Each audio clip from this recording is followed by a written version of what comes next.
उसका फैसला कैसे कबूल होगा? सीधी बात है, और कबूल होना भी नहीं चाहिए। नवाज शरीफ एक मफरूर मुजरम जो 50 रुपए का बॉन्ड देके यहाँ से भागा हुआ है, वो बता रहा है चीफ जस्टिस पाकिस्तान को कि तुमने बेंच कैसे बना। हमारे पास इसके सिवा कोई और सूरत बचती नहीं है कि हम अपना प्रोटेस्ट जो है वो नोट करवाएं। एक इशारा दिया है कि मुस्लिम लीग नून या पीडीएम सरकार जो हमारे 3 जज बशमूल चीफ जस्टिस पाकिस्तान जो हमारी पिटिशन को सुन रहे हैं, उनके खिलाफ रेफरेंस दायर किया जाएगा।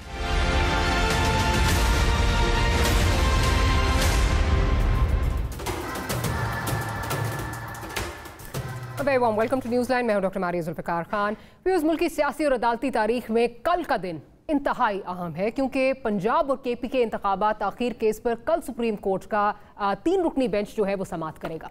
गुज़िश्ता समाअत पर जब हुकूमत और अदालत में टेंशन उरूज पर थी तो दौरान समाअत चीफ जस्टिस ने एक मौके पर रिमार्क्स दिए थे कि पीर का सूरज उम्मीद की सुबह लेकर तुलू होगा।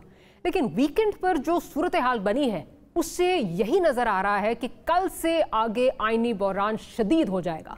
हुकूमत सुप्रीम कोर्ट से फुल बेंच की जो है वो इस्तदा मुस्तरद होने के बाद भी फुल कोर्ट बनाने पर ही मौसर है और ऐसा ना होने पर मौजूदा बेंच के फैसले को तस्लीम ना करने का ऐलान कर चुकी है। सिर्फ यही नहीं, वजीर दाखिला ने तो एक कदम आगे जाते हुए चीफ जस्टिस और दोनों सीनियर जजेस पर रेफरेंस फाइल करने की बात भी कर दी है। जहाँ तक रेफरेंस दायर करने की बात है तो ये बात अंडर डिस्कशन तो है, लेकिन अभी इसके ऊपर कोई फैसला नहीं हुआ। लेकिन ये फैसला हो सकता है क्योंकि ये तीनों मुअज़्ज़ज़ जज साहिबान जो हैं, इनका एक काफ़ी लंबा रिकॉर्ड है कि इन्होंने ऐसे फैसले दिए हैं कि वो फैसले जो हैं वो PMLN के ख़िलाफ़ गए हैं। अब क्या ये महज दबाव बनाने के लिए एक खोखली धमकी है? दूसरी जानिब PTI हुकूमत के इन हरबों पर सुप्रीम कोर्ट के दिफा के लिए हर हद तक जाने को तैयार है। सियासी गर्मा गर्मी के इस माहौल में तसादुम और बहरान नागुज़ीर हैं और फिर इस दौरान मुज़ाकरात की जो बातें हो रही थीं वो आगाज़ से पहले ही दम तोड़ गई। क्योंकि अगर बात की जाए दोनों साइडों की तो दोनों साइड से जो बयानबाजी हो रही है उसी से मुज़ाकरात के मुस्तकबिल का अंदाज़ा खासा अच्छा हो जाता है। ज़रा आप भी सुन लें। मैंने तो खैर उनके साथ नहीं बैठा, हमारी टीम बैठेगी, लेकिन बात तो सिर्फ इलेक्शंस की है। ग्रैंड नेशनल डायलॉग, ये बड़ी बड़ी बातें छोड़ें, पहले तो आए इलेक्शंस के ऊपर। जो कानून और आइन कहता है इलेक्शन, अगर आप इलेक्शन ही नहीं करवा सकते, कौन सा डायलॉग करना किसी ने किससे? हमें आप मिल बैठने की बात करते हैं एक मुजरिम के साथ जिसको धांधली के जरिए लाया गया था। शेड्यूल देना और इलेक्शन देना, ये सारा इलेक्शन कमीशन का इंतजामी मसला है, उसका आईनी इख्तियार है। अब इस तरह की अगर एक्सट्रीम पोजीशंस हों तो फिर सियासी दर्जा हरारत कैसे कम होगा, बहरान कैसे तलेगा और उम्मीद का सुबह जो है, उम्मीद की जो नई सुबह है उसका सूरज कैसे तुलू होगा। इस पर बात करेंगे। अताउल्लाह तार साहब बड़े दिनों बाद हमारे स्टूडियो में जो है वो तशरीफ़ लाए हैं। Thank you very much for making time for us. साथ ही साथ अली मोहम्मद खान साहब भी हमारे साथ मौजूद हैं। अली भाई, very warm welcome to you as well. गुफ्तगू का आगाज़ अगर आपसे करूँ अता साहब, तो इस वक्त सियासतदानों पर ये इल्ज़ाम लग रहा है कि आप अपने इश्यूज़ जो हैं वो ख़ुद रिजॉल्व करने की आप में सकत नहीं रहेगी, इस निज़ाम में, इस पार्लियामेंट में सकत नहीं रहेगी। अब ये कहा जा रहा है बड़ा अच्छा मौका आपको मिला है और दोनों साइडों से जो बयानबाजी हो रही है, you've lost that opportunity, और आप लोग खुद जो है वो एक मौका देते हैं क्या जुडिशरी को, क्या इस्टेब्लिशमेंट को कि आए मुदाखलत करें, क्योंकि हम तो संभाल नहीं सकते। बहुत शुक्रिया डॉक्टर साहब। देखिए, हमने हमेशा मुज़ाकरात की कोशिश की, बातचीत से मामलात को हल करने की कोशिश की, और आज का नहीं है। 2013 में हमारी हुकूमत कायम होती है। मियाँ नवाज शरीफ साहब बतौर वज़ीर आज़म मुंतखब होने के बाद खुद चल के बनी गाला जाते हैं, इमरान खान साहब से मुलाकात करते हैं। उसके बाद असेंबली जब 2018 की बनती है, वर्स्ट काइंड ऑफ इनकार्सरेशन और पॉलिटिकल विक्टिमाइजेशन होती है, मगर मियाँ शहबाज शरीफ साहब पूरी हिम्मत, हौसले, पूरे कद से फ्लोर ऑफ द हाउस खड़े होकर कहते हैं कि मैं मिसाक मईशत करना चाहता हूँ, मैं आपसे बातचीत करना चाहता हूँ, मैं डायलॉग करना चाहता हूँ। मगर अफसोस की बात यह है कि हमें हकीर समझा गया, हमें चोर डाकू कहा गया, हमें दीवार के साथ लगाया गया, हमें इस काबिल नहीं समझा गया कि मुज़ाकरात किए जाएं। मुज़ाकरात पॉलिटिकल इश्यूज़ पे, कश्मीर के अहम मसले पे ये हमारे साथ बैठने को तैयार नहीं थे। आर्मी चीफ की मौजूदगी में ही वॉकड आउट, बिलावल साहब से हाथ मिलाना गवारा नहीं किया, शहबाज शरीफ साहब की तरफ, कन अखियों की तरफ देखा और उसके बाद निकल गए। मामला अब पॉलिटिशियंस का भी नहीं है, चलें जो हुआ सो हुआ। एक डिवाइडेड सुप्रीम कोर्ट जिसमें चीफ जस्टिस साहब मेजॉरिटी ऑफ द जजेस की एतमाद खो चुके हैं, अंदर से रिवोल्ट हो चुका है। नौबत यहां तक आ गई है कि काजी फायजी साहब 184(3) के हवाले से रूल बनाने की बात करते हैं बेंचेस की फॉर्मेशन पे और एप्लीकेशंस की नौयत पे। तो उनके उस जुडिशियल ऑर्डर को एक एडमिनिस्ट्रेटिव सर्कुलर के तहत उसको निगेट कर दिया जाता है, उसकी नफ़ी कर दी जाती है। जब मामलात ऐसे हों कि जुडिशियल ऑर्डर्स पे सर्कुलर जारी हो रहे हैं, बेंचेस के अंदर से रिक्यूजल्स की आवाज़ें उठ रही हैं, चीफ जस्टिस साहब का 9 रुकनी बेंच सुकड़ के 3 रुकनी बेंच रह गया है, तो क्या ये तमाम हालात व वाक़यात इस बात के मुतकाज़ी नहीं हैं कि एक फुल कोर्ट मीटिंग बुला ली जाती? जो नए सूरज तलू होने की बात कर रहे हैं, अपना हाउस इन ऑर्डर करते, बैठते, अपने डिफरेंसेस, इख्तलाफात, राइवलरी सॉर्ट आउट करते और फिर सियासतदानों से बात करते कि जी आप लोग आपस में बैठें और एक हमारे पास हल लेके आएँ। But unfortunately apex court, Pakistan की सबसे बड़ी अदालत, वो मुतनाज़ा हो चुकी है। आपस के इख्तलाफात की वजह से वो अपनी क्रेडिबिलिटी, अपनी रेपुटेशन, अपनी साख को मुतासर कर चुकी है। तो इन हालात में जब एपेक्स कोर्ट डिवाइडेड है तो फिर पॉलिटिशियंस कैसे बैठेंगे? मतलब बड़े अच्छे आदमी अली मोहम्मद खान साहब, हम एक्सपेक्ट करते हैं कि जी अगर ये और मैं बैठ जाए हम बहुत सारे मसले हल कर सकते हैं, मगर जो मामलात ऊपर वाले लेवल पे चल रहे हैं और जिस तरीके से पिछले चंद सालों के अंदर तेज़ी के साथ पोलराइजेशन बढ़ी है, ग्रैंड नेशनल डायलॉग इन हालात में मुमकिन होता नजर नहीं आता। हल मगर ग्रैंड नेशनल डायलॉग ही है। If you go by the remarks of the Chief Justice, क्या उन्होंने आपको यही बात नहीं की कि हम इसको पोस्टपोन करते हैं, we'll take it up again on Monday, तब तक आप आपस में मुज़ाकरात करें और चीज़ें जो है सॉर्ट आउट करें? हमें तो ये समझ आई कि शायद वो अपना grand national dialogue within court करने जा रहे हैं और वो अपने जजेस को बिठाने जा रहे हैं और मंडे को यूनाइटेड कोर्ट सामने आएगी और कहेंगे जी हम तमाम डिफरेंसेस को रिजॉल्व करके। सुना है ना, उन्होंने कहा दिस इज फुल कोर्ट आप मांगते हैं, कोई कैंडी नहीं है। ना करें फुल कोर्ट। एक और हल है, बड़ा सिंपल हल है। जो 9 रुकनी बेंच था वो सारे जजेस अपना माइंड दे चुके किसी ना किसी हवाले से, कुछ इस तरफ कुछ उस तरफ। पीछे 15 जजेस हैं टोटल सुप्रीम कोर्ट के, 6 जजेस बचते हैं जिन्होंने माइंड नहीं दिया। आप 6 रुकनी बेंच बना दें, उन जजेस को बिठा दें जिन्होंने इस मामले को अभी एडजुडिकेट नहीं किया एंड उस पर डिसाइड कर दें।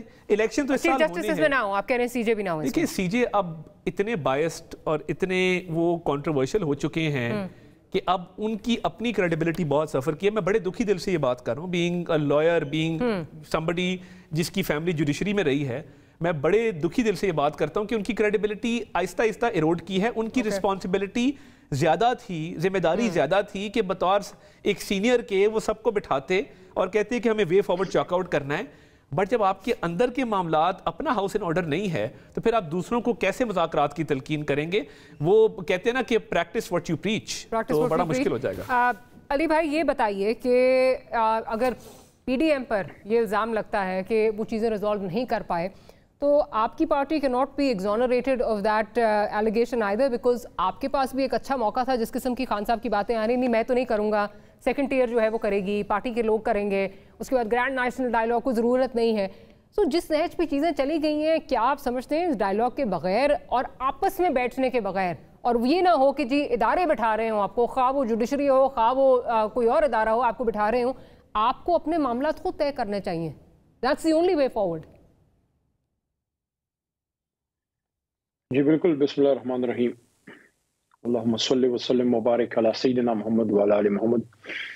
बिल्कुल आपकी बात सही है। मेरी तो दिली ख्वाहिश भी यही है कि जो पॉलिटिकल इश्यूज हैं वो पॉलिटिकल एरेना में हल हों, लेकिन अगर पॉलिटिकल एरेना में हल नहीं हो रहे तो फिर आपके पास 2 ऑप्शन हैं।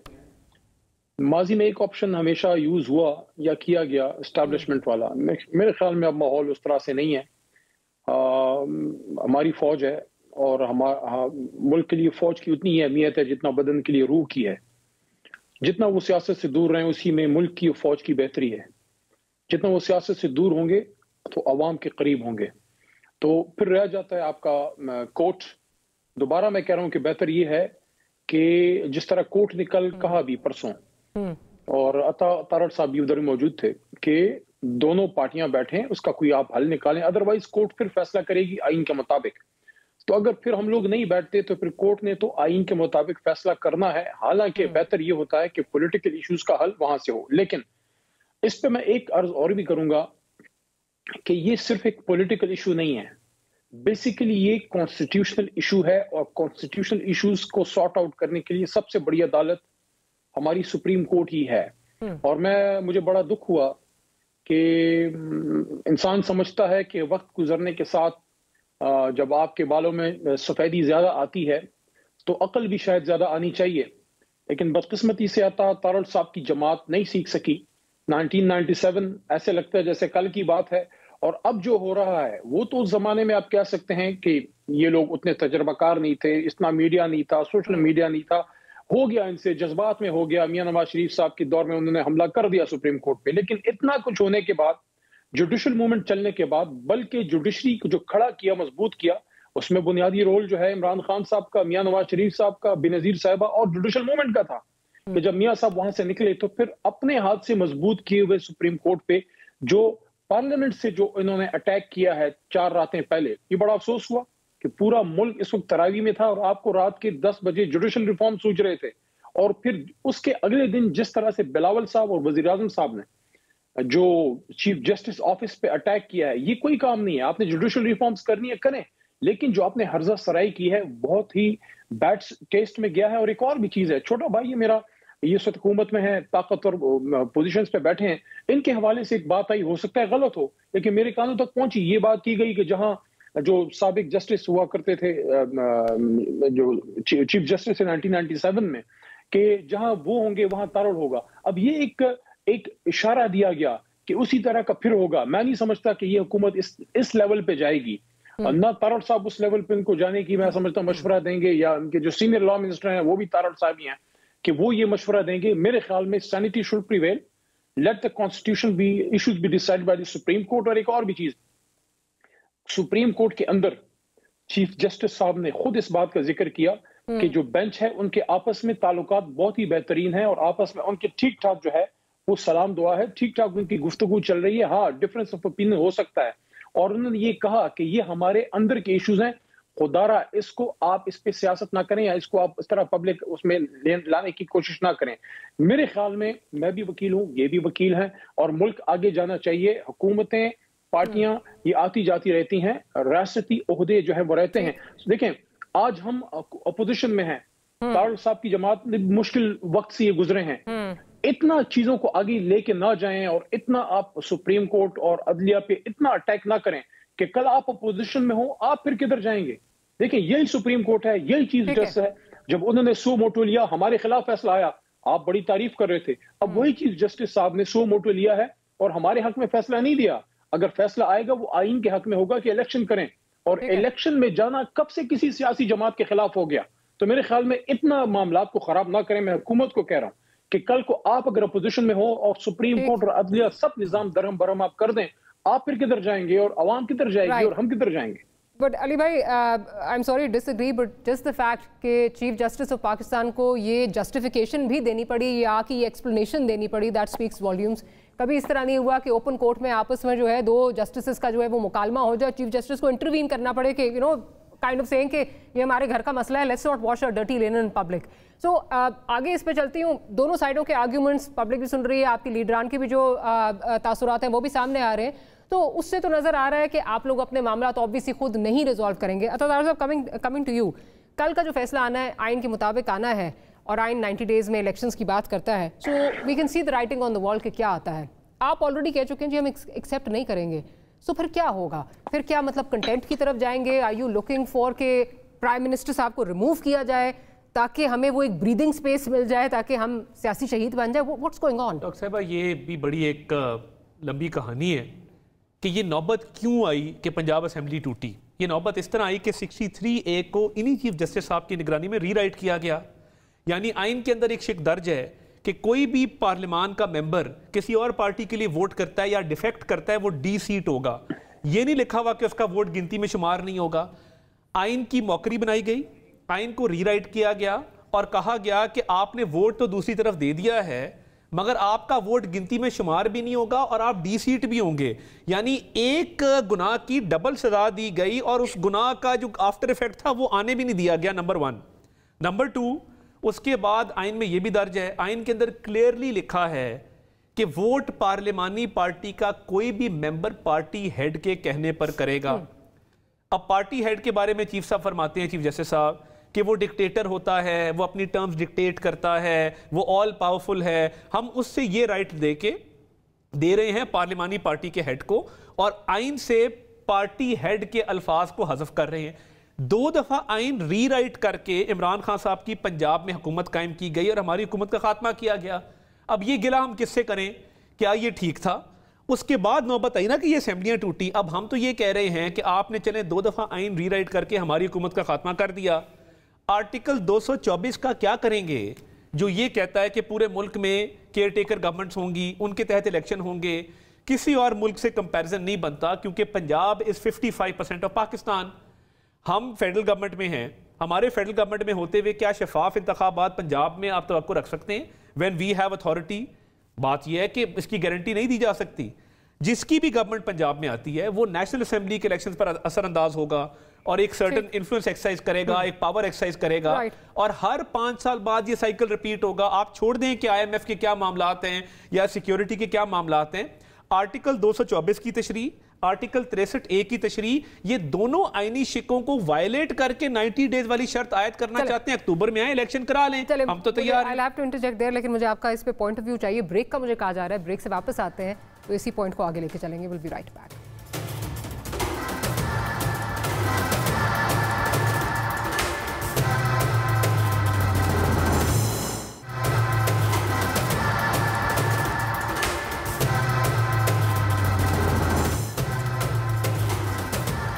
Welcome back after the break. अता साहब ज़रा क्विकली इसका बता दीजिए कि तासुर ये मिल रहा है कि डिलिबरेटली आप लोग ये कर रहे हैं ताकि कंटेम्प्ट में जाएं और ताकि आपको जो है वो सियासी शहीद बनने का एक टाइम मिले, एक मौका मिले।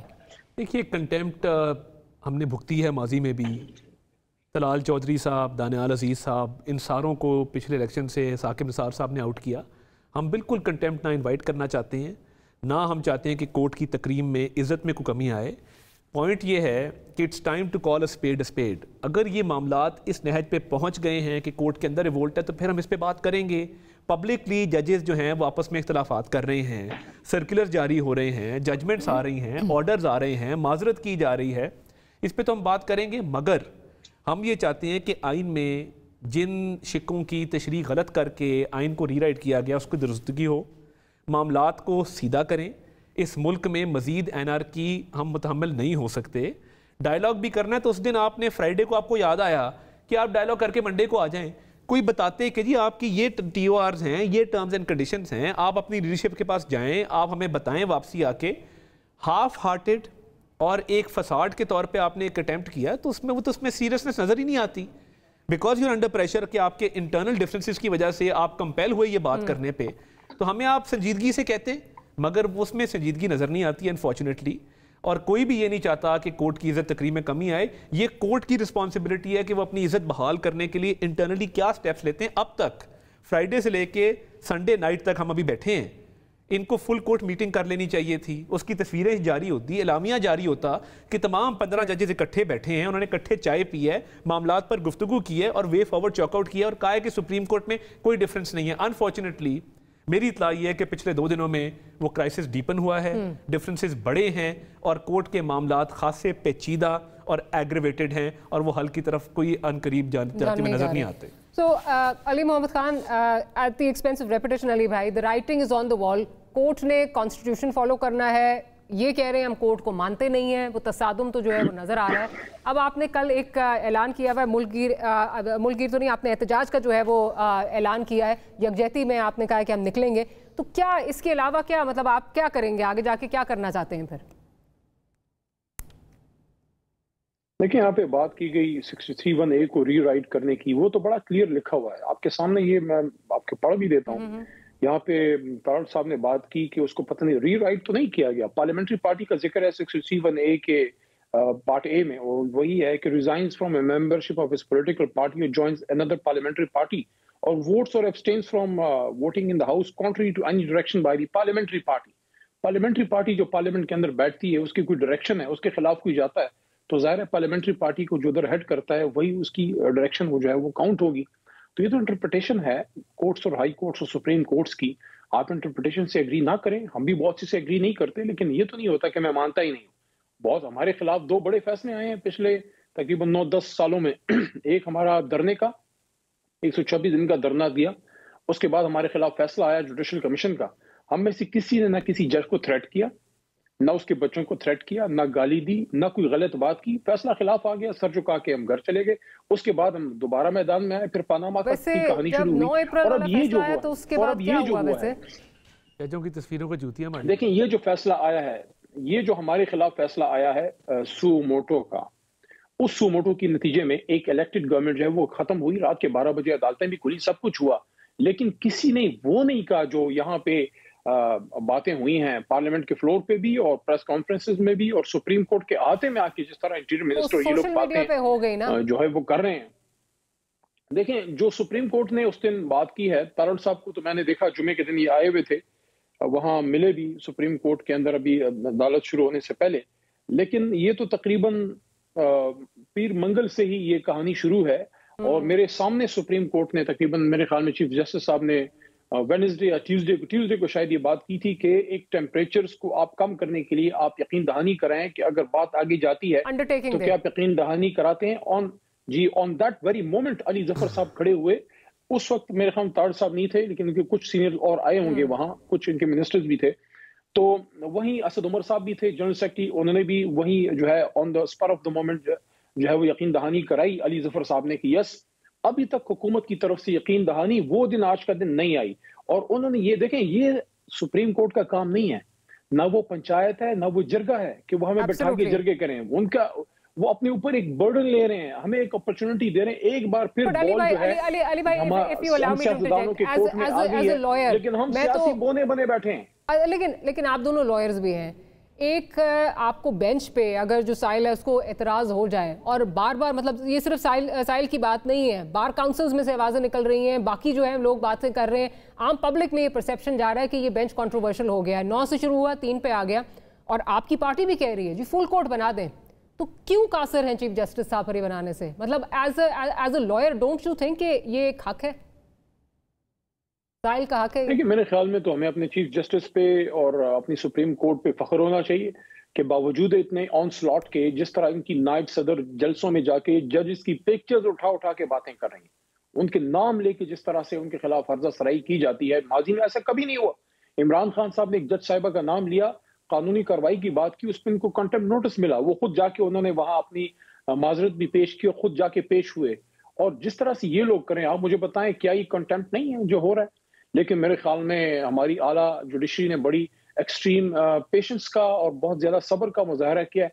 जहां तक रिलीफ की बात है, लाहौर हाई कोर्ट से कम रिलीफ मिला है, तारड़ साहब की जमात को कम रिलीफ मिला है लाहौर हाई कोर्ट से। बेशुमार रिलीफ इनको से मिले। Two wrongs make a right point यही है, दोनों आप लॉयर्स हैं, क्या क्यों अगर मतलब वो बेंच जो है वो फुल कोर्ट की बात हो रही है तो सबके एतराज़ात जो है वो खत्म हो जाएंगे, दूध का दूध पानी का पानी हो जाएगा? क्या फिर मतलब इससे अगर वो कासिर है तो इससे उंगलियां तो उठेंगी? देखिए, we are very much clear on it. Imran Khan साहब ने खुद ही ये बात की है कि चाहे फुल कोर्ट बनाए, लार्जर बेंच बनाए, चाहे ये बेंच फैसला करे, हमारे लिए काबिल कबूल है। अब जो है ओनस चीफ जस्टिस साहब पे है और उन्होंने परसों ये बात की भी। उन्होंने कहा कि इतनी हमने इसमें हियरिंग की है और इतनी ज्यादा इस पे दिन और घंटे लगे हैं और इसके साथ साथ जो है बेशुमार लोगों के और केसेस हैं, सबको बैठा के एक केस पे हम बैठा दें। उन्होंने कहा कि अच्छा, ये उनकी डिस्क्रेशन है, वो बनाते हैं नहीं बनाते, आईन ने उनको इख्तियार दिया है। अब ये बात जो की गई है कि आपके खिलाफ फैसला आने लगा है, तो आपके इंटीरियर मिनिस्टर साहब कह रहे हैं कि सुप्रीम जुडिशल काउंसिल में जाएंगे, तो जाएं भाई। देखें, अदालत से फैसला आएगा।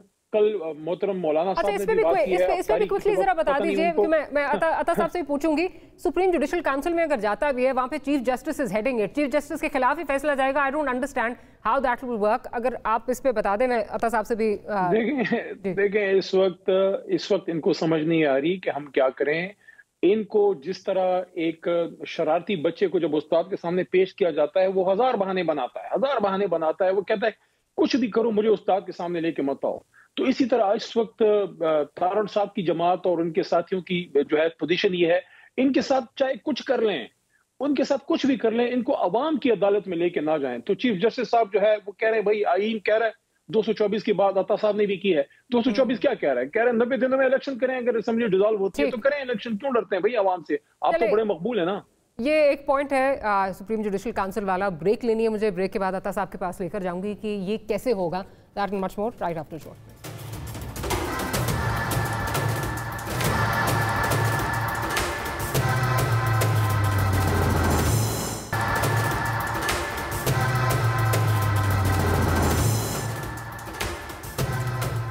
Welcome back after the break. Attar साहब, जरा हमारी रहनुमाई फरमा दीजिए, 2 सीनियर लॉयर्स सिटिंग हियर, ये जो सुप्रीम जुडिशल काउंसिल वाला मसला है, ये कैसे जो है ये होगा? देखिए ना, लॉ का बड़ा सिंपल प्रिंसिपल है, नोबडी कैन बी अ जज ऑफ हिज ओन कॉज।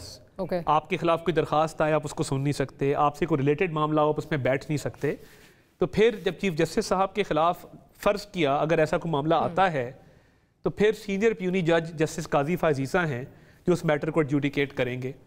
और सीनियर प्यूनी जज होता ही इसलिए है कि जब चीफ जस्टिस इनडिस्पोज्ड हो या उसके खिलाफ कोई ऐसा मैटर आए जो वो खुद ना सुन सके, तो फिर सीनियर प्यूनी जज जो है उन मैटर्स को टेक ऑन करता है। मगर अभी देखिए, इस पे इट्स टू अर्ली टू से, अभी इस पे मशावरत हुई है, बातचीत हुई है, अभी कोई हतमी इस पे बात ज़्यादा लग रहा है। और नहीं, देखिए कोर्ट के मामला तो इस तरह के हैं कि अब ये 3 जजेस अगर इतने बड़े कॉन्स्टिट्यूशनल मैटर्स पे अपना माइंड देंगे तो उसकी क्या क्रेडिबिलिटी होगी। आइन की तशरीह के लिए, आइनी मामलात के लिए लार्जर बेंचेस होते हैं, फुल कोर्ट्स होते हैं, तमाम लोगों की राय उसमें आती है, क्योंकि you have to understand chief justice is one amongst equals. ये GHQ की तरह नहीं है कि इदारे का एक सरबराह है।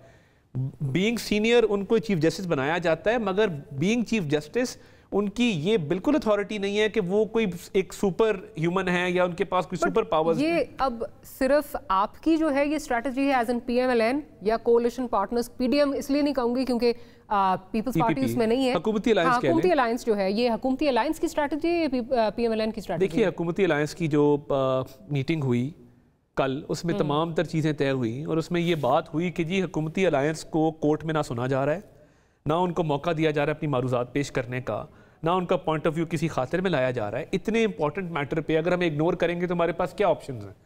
तो इस पे बातचीत हुई है, हतमी फैसला इस पे हो जाएगा जब होना होगा। तो कल अब आप बॉयकॉट करने जा रहे हैं? देखिए, पॉलिटिकल पार्टीज को तो कोई जवाब नहीं है कि वो अब उस अटॉर्नी जनरल नहीं पेश होंगे? नहीं, अटॉर्नी जनरल तो पेश होंगे, because attorney general represents the government. तो हुकूमत की नुमाइंदगी अटॉर्नी जनरल करते हैं, वो ज़रूर अपनी बात करेंगे और वो तमाम तर पॉइंट्स जो हमने रेज किए हैं उस पर बात करेंगे। But political party categorically boycott हो रहा है कल? पॉलिटिकल पार्टीज पार्टी भी नहीं है। सितम ज़रीफ़ी ये है कि हम बॉयकॉट भी करें तो किस चीज़ का करें, हम तो पार्टी नहीं है प्रोसीडिंग्स के। हमें बिठाया गया है कि जी आपको सुनते हैं, हमारी एप्लीकेशन एंटरटेन नहीं की गई। अब ये 3 पॉलिटिकल पार्टीज जिनका पार्लियामान में भी वजूद है, जिनकी खैबर पख्तूनख्वा और पंजाब के अंदर भी स्टेक्स हैं, आप जब उनको सुनने से गुरेजा हैं, आप उनको मौका नहीं दे रहे बात करने का, आप चले उनको मौका ना दें, but as senior advocates, Farooq Naik साहब की एक अपनी स्टैंडिंग है as an officer of the court, Sheikh Akram साहब की अपनी स्टैंडिंग है, आप उनको सुन तो लें कि वो क्या रहनुमाई या क्या असिस्टेंस आपको प्रोवाइड करना चाहते हैं। ये खौफ या डर किस चीज़ का है कि बेंच सुकड़ के 3 का हो गया, पॉलिटिकल पार्टीज को मौका नहीं दे रहे और कह रहे हैं जो फैसला होगा आपको काबिल कबूल हो। अटॉर्नी जनरल पेश होंगे, डिफेंस मिनिस्टर को अगर, डिफेंस सेक्रेटरी को अगर बुलाते हैं वो भी पेश होंगे। सो ये जो कोलिशन पार्टीज हैं उनका बॉयकॉट होगा, जो हुकूमत है उसका बॉयकॉट नहीं होगा। ये फिलहाल सिचुएशन बिल्कुल आपने दुरुस्त कहा कि पॉलिटिकल पार्टीज का बॉयकॉट है। Attorney general is the principal officer of the country, उनका बॉयकॉट शायद अभी फिलहाल ऑन द कार्ड्स नहीं है, वो अपनी बात करें। फिलहाल नहीं है, हो सकता है। देखिए, उनको जा सकती है। ऐसा कभी तारीख में हुआ नहीं। कल वो अपनी मारूजात पेश करेंगे और देखते हैं कि कोर्ट उनकी मारूजात पे क्या कहती है। अभी तक ये ट्रेंड है। इफ यू अलाउ मी, अगर चीफ जस्टिस साहब या ये बेंच जो है वो प्राइम मिनिस्टर को बुलाता है, प्राइम मिनिस्टर जाएंगे? प्राइम मिनिस्टर हमेशा गए हैं, अभी जाएंगे? सो मच सो, बिल्कुल। देखिए, सो मच सो कि जब इस्लामाबाद हाई कोर्ट में मिसिंग पर्संस का केस था, ही वॉलंटियर्ड, वो खुद गए। मगर अभी उसमें बहुत डिफरेंस है ना, इसमें तो बेंच पे आपको जो है तो प्राइम मिनिस्टर जाएंगे। प्राइम मिनिस्टर ने हमेशा लॉ को रिस्पेक्ट किया है, कभी उन्होंने कंटेम्प्ट कमिट करने का सोचा तक नहीं है। मगर अभी जो हो रहा है, अटॉर्नी जनरल अपनी मारूजात पेश करेंगे, मगर हो क्या रहा है, चीफ जस्टिस साहब क्या करते हैं, हाँ जी सुनते हैं आपकी बात, आगे चले आगे चले आगे चले। वो कभी जज्बात में आके, कभी वो गुस्से में आके, कभी प्यार से, कभी अपनी बात इम्पोज करने के लिए वो मौका ही नहीं दे रहे कि कोई अपनी बात सामने रख सके। सुप्रीम लीडर ने कहा हम बेंच को नहीं मानते और हम बेंच के फैसले को नहीं मानते, कैसे मान सकते हैं? So in that context obviously prime minister जो है वो मुल्क को भी रिप्रेजेंट कर रहे हैं, लेकिन at the end of the day PMLN से उनका ताल्लुक है। So if he is called he will not go. नहीं, if he is called he will go, he will go. वो हुकूमत की बिल्कुल नुमाइंदगी करेंगे, बताएंगे जो बातें फ्लोर ऑफ द हाउस की हैं, वो मुशावरत के बाद, कानूनी मुशावरत के बाद वो बातें करेंगे। बात ये है कि हमारे नज़दीक इस बेंच की क्रेडिबिलिटी इसलिए ख़त्म हो गई है कि इसमें डाइसेंट है, लोग उठ चुके हैं। 3 मेंबर बेंच की क्या क्रेडिबिलिटी है जब निस्फ कोर्ट, आपकी सुप्रीम कोर्ट, इसके साथ अग्री नहीं करती और वो मेंटेनेबिलिटी पे इस पिटिशन को उड़ाना चाहती है। लीगली इस बेंच का वजूद इसलिए नहीं है क्योंकि 4-3 के फैसले से वो मैटर डिसाइड हो चुका जुरिस्डिक्शन पे। Ideally it should be sent to the high court, वो फैसला करके इस मामले को आगे लेकर चले। अच्छा अली भाई, अब इस वक्त जो सिचुएशन नज़र आ रही है, इलेक्शन के हवाले से एक कॉन्स्टिट्यूशनल क्राइसिस जो है नज़र आ रहा है, केयर टेकर सेटअप जो है वो किस तरह कंटिन्यू करेगा। दो अता भाई उसकी जो है वो ब्रेक में एक तौजी जो है वो पेश कर रहे थे, बेनज़ीर साहिबा का जो असैसिनेशन है उससे इसको लिंक कर रहे थे कि उस टाइम पे भी जो केयर टेकर सेटअप है वो आगे चला था। पर इस वक्त जो सिचुएशन नज़र आ रही है, जुडिशरी डिवाइडेड है, कॉन्स्टिट्यूशनल क्राइसिस है, हालात मुल्क में ऐसे हैं कि IMF से डील हो नहीं रही, रोज़ के रोज़ लोग आटे की लाइनों में जो हैं वो अपनी जानें जो हैं वो गंवा रहे हैं। इस सब में एक बहुत बड़ी खला जो है वो नज़र आ रही है। मेरा सवाल आप दोनों से यही है, पहले आपसे और फिर क्विकली अता भाई से पूछूंगी कि ये ना हो कि खला पुर करने कोई और आ जाए। नहीं, कोई और नहीं आएगा, वो दौर नहीं है और इससे बड़ी ज्यादती उनके साथ नहीं हो सकती अगर उनको लाया जाए या वो आए इस तरह से। मुल्क इसका मुतहम्मिल नहीं है, ना ये अब बहुत आगे पुलों के नीचे से बहुत पानी गुजर गया है, अब मुनासिब ही नहीं है क्योंकि आपका मुल्क इस वक्त ऐसी सिचुएशन में है, रोज शहादतें भी आ रही हैं। आपको अपनी फोर्सेस के पीछे कौम चाहिए और कौम तब खड़ी होगी पीछे जब उनको लगेगा कि उनकी मर्जी या उनकी ख्वाहिश को ऑनर किया जा रहा है। तो मेरे ख्याल में वो तो ऑप्शन बिल्कुल ही बाहर है। दूसरी चीज ये है बिल्कुल हमें फख्र करना चाहिए अपने चीफ जस्टिस पे, जिस तरह से मुश्किलात का हमने सामना किया है। जाहिर है जो है अताउल्लाह तारड़ साहब जो है अपनी जमात की रिप्रेजेंटेशन करेंगे, लेकिन जो चीजें हम देख रहे हैं कि जिस तरह से हर्जा सराई की गई, उनकी जात को टारगेट किया गया, जजेस को जो है वो थ्रेट किया गया, जाके प्रेस कॉन्फ्रेंसेज में, जलसों में, पार्लियामेंट से एक गाली एक जाती नहीं देगी, बाकी तो जो कुछ किया जा सकता था वो किया गया। उसके बावजूद वो खड़े रहे हैं। मैं समझता हूँ ये एक बहुत बड़ी एक होप नजर आई है पूरी कौम को कि अभी पाकिस्तान में कुछ ज़मीर जो हैं वो जिंदा हैं। अदालत ने आइन के मुताबिक फैसला करना है और इनको बार बार कहा भी जा रहा है और इनको मेरे ख्याल में शायद कल ये सुने भी, क्योंकि अभी अटॉर्नी जनरल साहब का आर्गुमेंट्स उनके पूरे नहीं हुए थे। बार बार इनके दूसरे जो सीनियर लॉयर हैं वो आ जाते थे, उनको चीफ जस्टिस साहब ने कहा आपको हम सुनेंगे, आप तसल्ली रखें। तो ये भी तसल्ली रखें, इनको सुना जरूर जाएगा। बाकी जब अदालत फैसला करेगी, अदालत हुक्म करेगी, उस जो फैसला आ जाएगा उसके बाद आर्टिकल 190 के तहत तमाम इदारे इंक्लूडिंग फोर्सेस जो हैं वो पाबंद हैं कि उस पर जो है वो अमल करें। जहां तक शहबाज शरीफ साहब का ताल्लुक है, अगर वो उनको बुलाते हैं तो उनको आना चाहिए। देखिए अदालत से बड़ा कोई नहीं है। अगर हजरत उमर फारूक रज़ियल्लाहु अन्हु अदालत में पेश हो सकते हैं तो मैं और आप और शहबाज शरीफ साहब कौन है? ये इमरान खान साहब को याद करा दिया करें। मैं जरा क्विकली अता साहब से बेशुमार बार आए हैं, मैं उस डिटेल में नहीं जाती, वो सारी कौम ने देखा। नहीं अजीब बात नहीं कर दी ना आप, शायद थोड़ा भूल गए हैं पिछले 2-3 हफ्ते से क्या हुआ है। हर जगह जा रहे हैं, हर अदालत में जा रहे हैं। मुझे ये बता दीजिए क्या ये खला जो है ये पुर करने कोई जो है वो आ सकता है? मेरा नहीं ख्याल कि ये खिलाफ पुर करने के लिए कोई आ सकता है। देखिए उस इदारे की भी एक पाकिस्तान के लिए जो अभी फ़िलहाल बॉर्डर्स की सिचुएशन है, उनके जवान कुर्बानियाँ दे रहे हैं, अफसर शहीद हो रहे हैं, तो उनका टोटल फोकस एक प्रोफेशनल आर्मी चीफ़ हैं, एक प्रोफेशनल सोल्जर हैं और उनका टोटल फोकस अपने पेशा वराना उमूर के ऊपर है। ऐसा कोई भी जो है वो मामला मुझे नहीं लगता कि कुछ होने जा रहा है। It's not possible. मुझे प्रोग्राम का ये सेगमेंट क्लोज करना है। अताउल्लाह तारड़ साहब आपका बहुत शुक्रिया, अली साहब आपका भी बहुत शुक्रिया कि प्रोग्राम के लिए आपने वक्त निकाला। सेगमेंट क्लोज करते हुए ये ज़रूर कहूँगी कि चीज़ें अब जिस तरफ जा रही हैं, जो बात हो रही है grand national dialogue, more like truth and reconciliation commission जो बननी चाहिए ताकि चीज़ें आगे की तरफ मूव करें, ना कि हम माजी में जो है वो फंसे रहें और वही गलतियाँ बार बार दोहराते रहें एक्सपेक्टिंग डिफरेंट रिजल्ट्स। प्रोग्राम के इस सेगमेंट को यहाँ क्लोज करते हैं, छोटी सी ब्रेक लेते हैं, ब्रेक से वापस आएंगे तो एक बहुत इंपॉर्टेंट इशू है जिसको हाईलाइट करना है। Will be right back.